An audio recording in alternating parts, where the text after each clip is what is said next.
I was desperate. New job, new town, no money, and nowhere to stay. So when I saw the ad, basement room for rent, $200 per month. Quiet, private, I jumped at it. The house was old, cracked walls, flickering porch light. The landlady was in her 60s. Kind, but strange. You can rent the basement, but don't go behind the curtain. That's all she said. No details. No contract. I didn't care. I needed a roof over my head. The basement was cold, smelled like damp wood and rust. There was one bulb, barely lit, and a thick curtain hung across a corner near the boiler. She didn't explain it. I didn't ask. I figured it was storage, or maybe moldy junk she didn't want touched.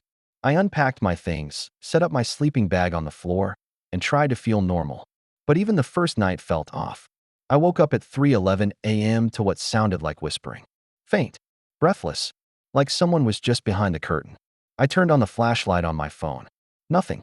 But the air felt thick, like I had walked into someone else's breath. Day 2.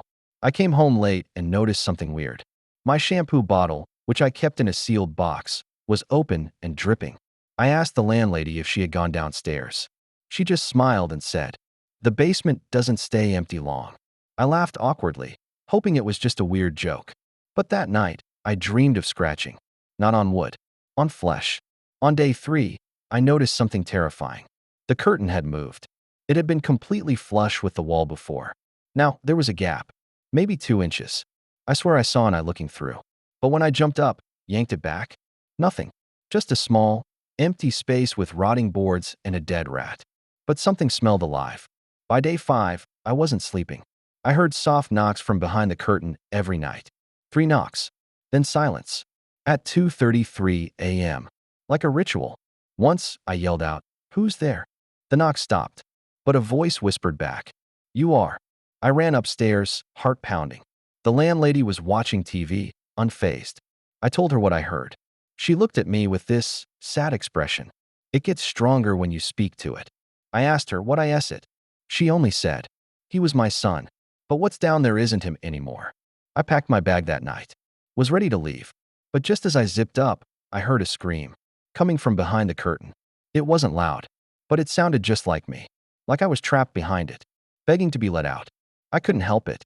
I pulled the curtain wide, and that's when I saw a mirror, old, cracked, and in the reflection, my body, but not me.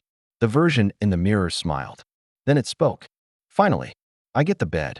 I blacked out. I woke up upstairs, on the couch. The landlady said she found me unconscious. When I asked about the mirror, she just shook her head. They all see the mirror, eventually. I moved out that same hour. Didn't even ask for my deposit back. But now, weeks later, every mirror in my house, at exactly 2:33 a.m., the reflection smiles. Even when I don't. I used to love solo travel. Quiet towns, cheap Airbnbs, no questions asked. But I stopped after Pennsylvania. Because that weekend, I learned some doors should stay closed. The listing was too good to be true. Private guest house, country escape, $29 per night. No reviews. But I didn't care. I was broke, and it looked charming, small, cozy, surrounded by woods. The host was a woman named Marla. Her messages were short. No guests. No parties.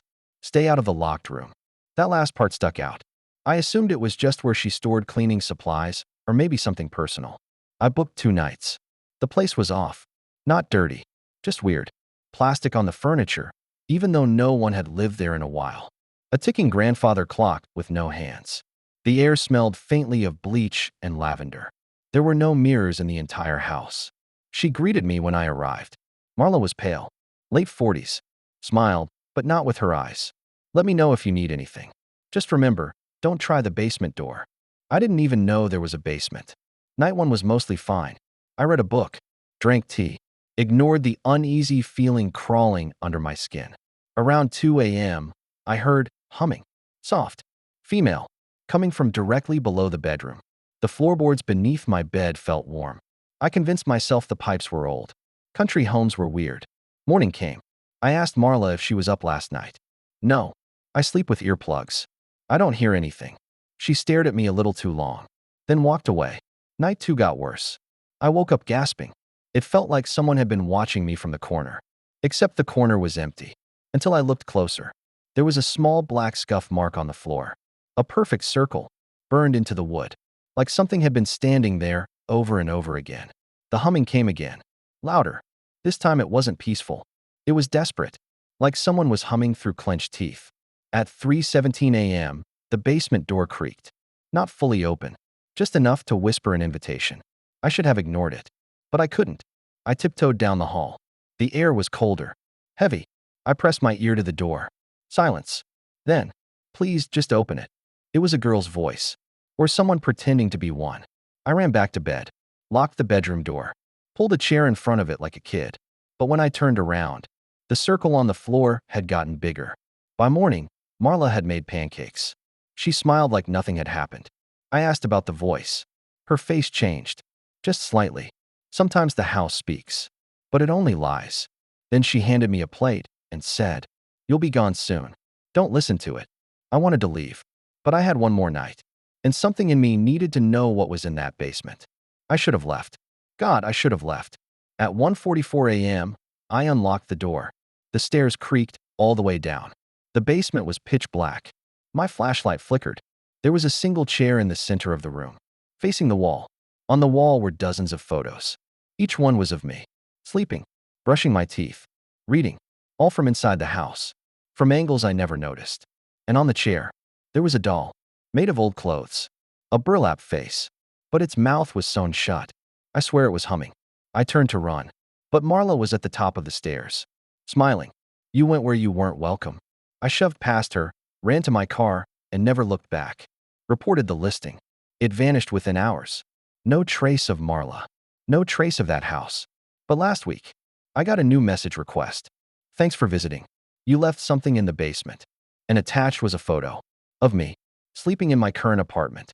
There's nothing worse than realizing someone you trust isn't themselves anymore. Or worse, was never real to begin with. I learned that the hard way, after my sister died and kept talking to me from her room. Her name was Rena, 3 years older, smarter, meaner in that teasing big sister kind of way. She died in a car crash when I was 17. My parents stopped functioning after that. So we moved into an old 2-story rental outside Paterson, New Jersey.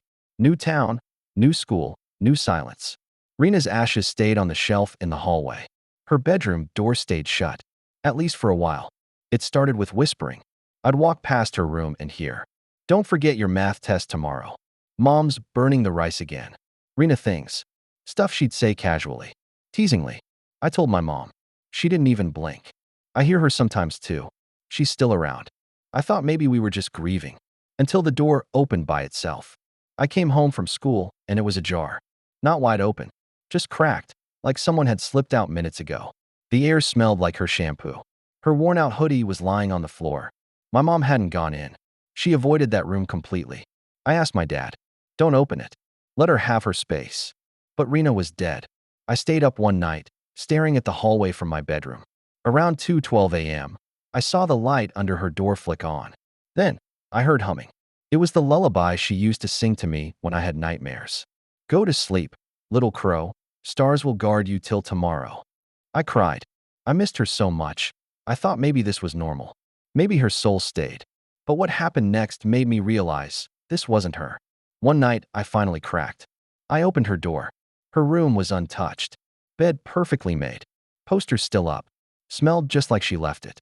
But on the mirror, someone had written, "Why did you stop talking to me?" My hands trembled. I hadn't been in this room for almost a year. No one had. I asked my mom again. She told me to stop bringing it up. Said Rena was angry now. That's when I started hearing her voice in other places. The bathroom. The kitchen.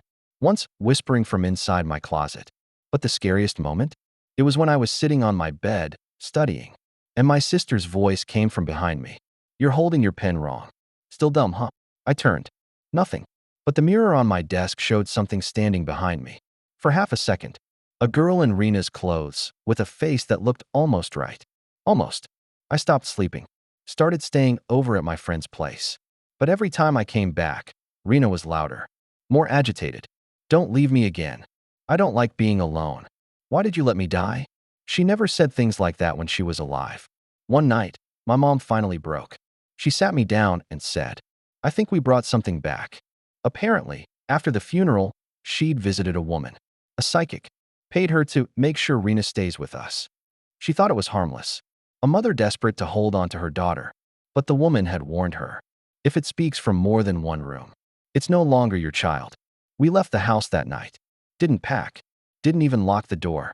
My mom tried to find the psychic again, but the address was gone. The shop had never existed. We live in a small apartment now. Simple, quiet, but I still hear that lullaby sometimes, late at night, coming from my phone speaker. I never hit play.